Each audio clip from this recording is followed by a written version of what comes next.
When you sit down with a life insurance agent, you are really engaging in one of the deepest acts of financial trust there is. Oh, absolutely. You're not just buying a product. Right. You're placing the financial security of your family, your business, right into their hands. And that whole transaction, it's governed by, well, the highest standard the law demands. Yeah. Utmost good faith. That phrase, utmost good faith, it's more than just a nice-sounding term, isn't it? It's the regulatory bedrock. I mean, the Insurance Council of British Columbia, they call it the foundational principle of all insurance business. Yeah. The stakes are just so high. We're talking about massive financial commitments, long-term. Exactly. So getting an insurance license, it isn't a right. It's a profound privilege. And what happens if that privilege is abused? Well, if agents fail to meet these professional conduct standards, and they are all laid out in Canadian legislation, the consequences are immediate and they are severe. So fines. Big monetary fines, yes, but also, and this is the critical part, the potential for permanent revocation of their license. The regulatory bodies have, well, basically zero tolerance for noncompliance. Because the whole system depends on it. The integrity of the entire system relies on every single agent upholding that standard. Okay, so that brings us to our mission for this deep dive. For you, the listener, we are going to unpack the foundational structure of ethical agent behavior. And we really need to understand the difference, the crucial difference, between the aspirational principles, Sort of the moral compass. the moral compass, right, Mm. and the concrete rules, the legally enforced prohibitions that, define an agent's day-to-day conduct. It's the great distinction. It is. When you look at provincial insurance legislation, they set up these two types of guardrails. The principles are all about character and intent. Who the agent needs to be. Exactly. For example, the superintendent of insurance has to be satisfied that an applicant is of good character, has a solid reputation, and, genuinely intends to carry on business in good faith. These are the aspirations. So if principles are about intent, then the rules must be about action. That's it. They define the boundaries, the fences you just cannot cross. Yeah. The rules are focused on hard prohibitions. They turn that good intent into something you can actually measure. For instance, an agent shall not offer inducements. Right. They can't use coercion or undue influence, and they absolutely cannot make false or misleading statements when they're soliciting insurance. So the rules make sure that good character actually translates into ethical actions that protects the consumer. You got it. And this entire structure is really built around 6 general requirements. Okay, let's list them. Acting in good faith, managing conflicts of interest, Right. refraining from unfair practices, making full disclosure, acting in compliance, and handling complaints fairly and promptly. That 6-part structure really covers everything. It's how regulators capture the whole picture of professional conduct. So let's zoom in on that first one because it really does feel like the bedrock of it all, acting in good faith. It is the fundamental requirement. Canadian regulatory codes define this as conducting business in a manner that is consistently aligned with the client's absolute best interests. And it's not just a vague feeling. Not at all. Yeah. What makes the definition so powerful is that it's composed of 3 specific measurable components: duty of care, integrity, and competence. Okay, 3 pillars. So let's start with the duty of care. It sounds a bit like a legal term. What does it actually look like in an agent's office? It just means the agent has an obligation to be meticulous, Yeah. to be diligent. They have to actively avoid careless acts or omissions that could harm the client. The Life Insurance Council of Alberta puts it very powerfully. The client's interests must take priority over the interests of the agent. And that's where a simple oversight can become a real ethical breach. Precisely. An agent prioritizing their own schedule over the client's needs. Right, that's the failure in action. Take the classic example of Agent Erica. She meets with a client, fills out the application, collects the initial premium, but she's running late for her long weekend trip. So she rushes. She rushes, locks the crucial paperwork and the check in her desk drawer, and completely forgets about them when she gets back on Tuesday. And in the meantime, the client has no coverage, but they think they're protected. Exactly. The client only found out weeks later when they called to ask about their policy. Now, Erica's failure, it wasn't malicious, it was just a careless omission. But because she prioritized her vacation over submitting that paperwork, she failed the standard of care. That rush job became a serious ethical problem. It put the client at significant risk. That makes perfect sense. So duty of care is about diligence.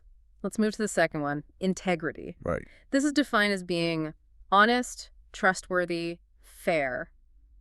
dependable. It sounds more like a character issue, but regulators treat it as a tangible duty. It is. And it's maybe the hardest piece because it's about internal consistency.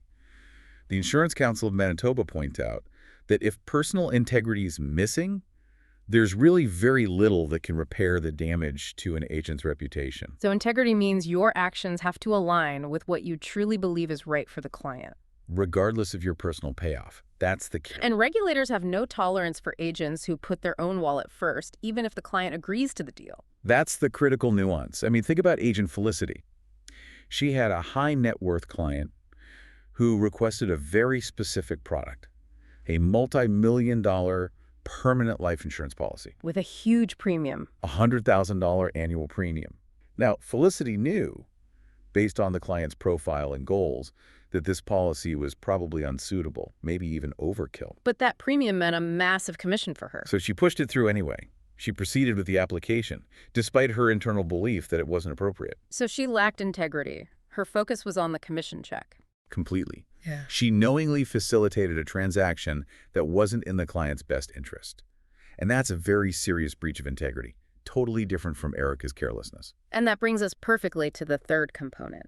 It's not enough to be diligent and honest. You also have to be capable. Competence. Competence is absolutely non-negotiable. The Mhm. codes all state that agents must only carry out business for products they have the required knowledge and skills for. You can't just wing it. So what happens when an agent runs into a problem that's, outside their area of expertise? That's where the ethical duty gets really interesting. Yeah. The duty to seek assistance kicks in. Okay. If an agent's knowledge or skills are insufficient, they have an explicit, documented ethical duty to do one of two things. Which are? Either ask for technical help from a knowledgeable colleague and work on it together, or refer the client to someone who does have the expertise. And this isn't just a suggestion. Not at all. It's a regulatory expectation. The Insurance Council of BC warns that incompetent conduct can cause massive prejudice to both clients and the insurers. This really speaks to the need for specialization in finance today. It does. We have a perfect case study with agent Sandra. She had very limited experience with annuities, which can be super technical. Right. But a client, Amel, needed a complex, customized proposal for something called a back-to-back insured annuity. Which sounds complicated. It is. It's designed to boost a client's guaranteed retirement income while also providing a life insurance payout. It's complex tax and actuarial work. And Sandra should have known she was out of her depth. Immediately. Instead of seeking help, she committed to preparing the proposal by herself, thinking she could just research her way through it. So her mistake wasn't a lack of intelligence. It was a failure to respect the limits of her own competence. Precisely. The ethical move was to immediately tell Amel, I'm going to get the necessary technical expertise from my colleagues to prepare a joint proposal. Competence isn't just about what you know. It's knowing what you don't know. And seeking help. The combination of care, integrity, and competence. That's how agents achieve the goal of treating clients fairly. And treating clients fairly is just impossible if an agent has divided loyalties. Which leads us right into the second major area of conduct, managing conflicts of interest. A conflict of interest is, really, just a situation where an agent is motivated to act by an interest other than the client's. Which runs completely counter to that idea of fair treatment. Right. So regulatory bodies like the Canadian Council of Insurance Regulators, they require agents to uphold three foundational principles here. Okay, what are they? Prioritizing the client's interest, full disclosure of any conflicts, and ensuring product suitability. So we're back to that core rule. Yeah. Never knowingly prejudice a client's interest for personal gain. But these conflicts can be really subtle. Oh, they can be incredibly subtle.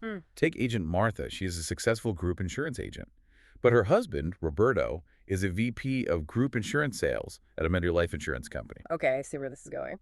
So Martha represents several different insurers, but she finds herself compelled, let's say, to recommend Roberto's employer for group benefits packages. Because she knows those sales will directly affect his performance bonus. Exactly. Her spousal relationship created a real, or at least a perceived, conflict. Her personal financial interests, her household success, could potentially come before her client's best options. Even if the product was good, the motivation was compromised. The client's interest was no longer primary. And that's where the regulatory fix for these gray areas comes in. Disclosure of conflicts. Exactly. Agents have to openly disclose any real or even apprehended conflict of interest. And that word apprehended is important. It suggests the conflict exists even if the agent swears they won't act on it. That's the power of the rule. It protects against even the appearance of impropriety. And the agent can't proceed unless the client explicitly approves after that full disclosure. Transparency is the only cure. The classic example here is Agent Patrick, the insurance agent who's also the majority owner of a very successful local cupcake shop called Cuppies. Right. So Patrick gets a new client, Sal, who is looking for insurance for the pastry chef at his new business. A competing cupcake shop, opening directly across the street from Cuppies. Patrick has to disclose his ownership in Cuppies right away, even though he's only meeting Sal as an insurance agent. Why? Because the potential for bias is there. Whether he intends to act on it or not, could he, subtly delay the insurance application? Could his business rivalry color the advice he gives? The regulators don't care about his intentions. They don't. They care that the client knows Patrick has a competing interest. That is an apprehended conflict, and it has to be managed. And that brings us to the third leg, product suitability. This is where the rubber really meets the road. It is. Suitability means recommendations have to be purely needs-based. The Alberta Code of Conduct is very clear on this. What does it say? Agents must perform a comprehensive client needs analysis, gather all the facts, recommend only suitable products, and then explain and document the choice. It's a structured process. Designed to prevent what happened with Agent Felicity. Exactly. It's not about selling a policy. It's about selling the right policy. And industry groups have even codified this into a set of best practices. They have. They break it down into 6 steps.